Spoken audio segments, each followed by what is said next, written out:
The Honorable Chief Justice and Associate Justices of the Supreme Court. The House will come to order. The Senate will come to order.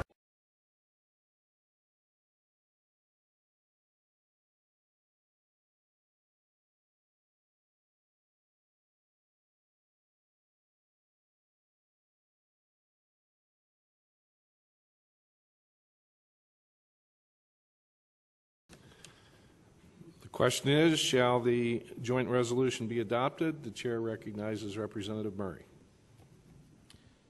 Thank you, Mr. Speaker. This is a difficult issue for me, as Representative Huffman indicated. There are so many judges who, by the time they reach the ages that we're talking about, have achieved a certain amount of wisdom and really grace as they approach the issues that they look at. And I have been before many dear judges who have been in that period of their career. But I will also tell you, as a practicing trial lawyer, I have also been in front of judges who stayed way past the time that they should have hung up their spurs. And the problem is this. There are two reasons that this situation is unique to any other situation. First, we're talking predominantly about the trial court, because these are trial court judges. The majority of the judges this will affect are trial court judges. They have no effective peers. They work in chambers. They have staff that is subservient to them. There is really no one in the bar who can go to them typically and say, you know, maybe it's time to hang it up.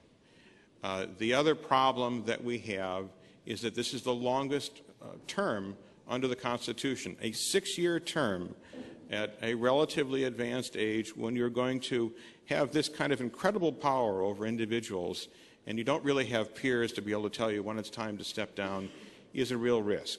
All of these judges that we're talking about are now eligible to serve indefinitely as retired or visiting judges. These judges provide an incredible service to our communities. They are a very valuable resource. They have the ability to come in and handle complex cases, handle politically difficult cases. Any judge who wishes to serve beyond age 75 under the current system can do as a visiting judge. There's plenty of feedback between the trial judges, or excuse me, the trial lawyers and the other judges in the areas in which they serve in the Supreme Court to let them know if there's a time when some of these judges need to step down. The problem that we have right now is there's just simply no effective oversight over an older judge.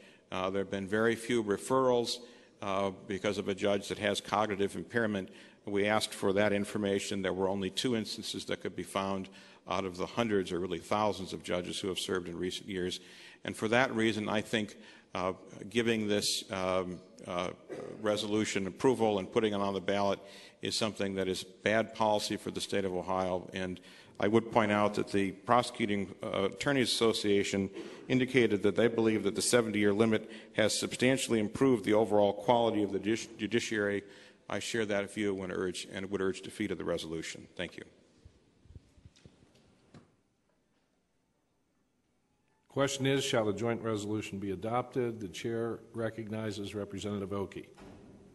Thank you, Mr. Speaker. Thank you.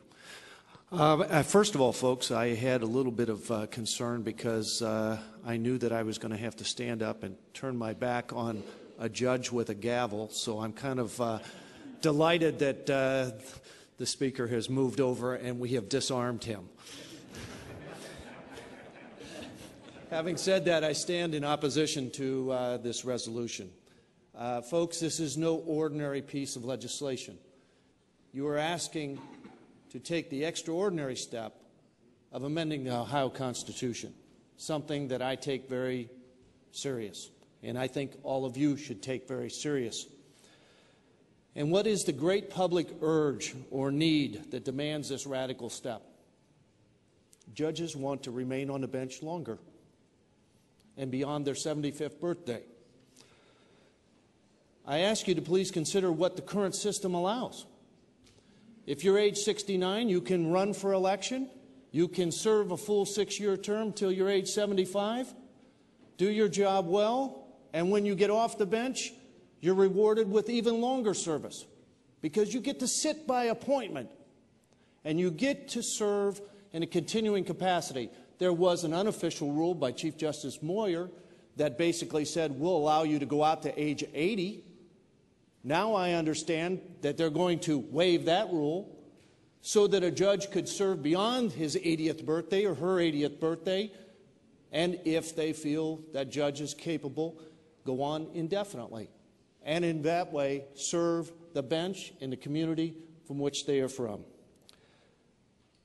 Now, I keep looking for the problem.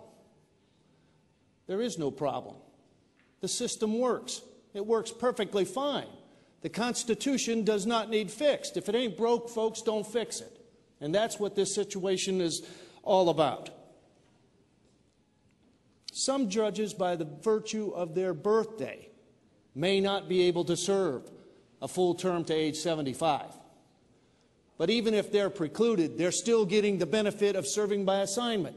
We're not casting them off as useless or of no value to the bench and the bar in the state of Ohio. But I have seen judges in 30 years of practicing before them. Some are outstanding, even at later ages. I have seen some in their mid-50s that needed to be removed. So that is what we face in a very practical sense when you're a trial attorney appearing before judges in this state. With all due respect to the sponsors and those of you who have served on the bench,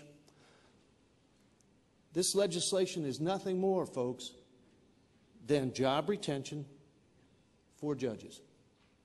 That's it. Let's be honest. That's what we're talking about.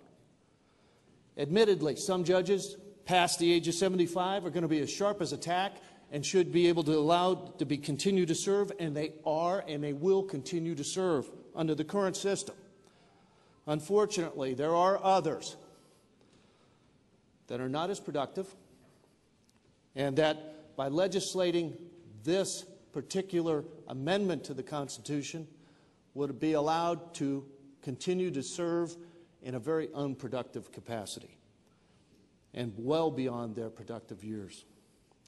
I urge a no vote on amended House Joint Resolution number 1. Thank you.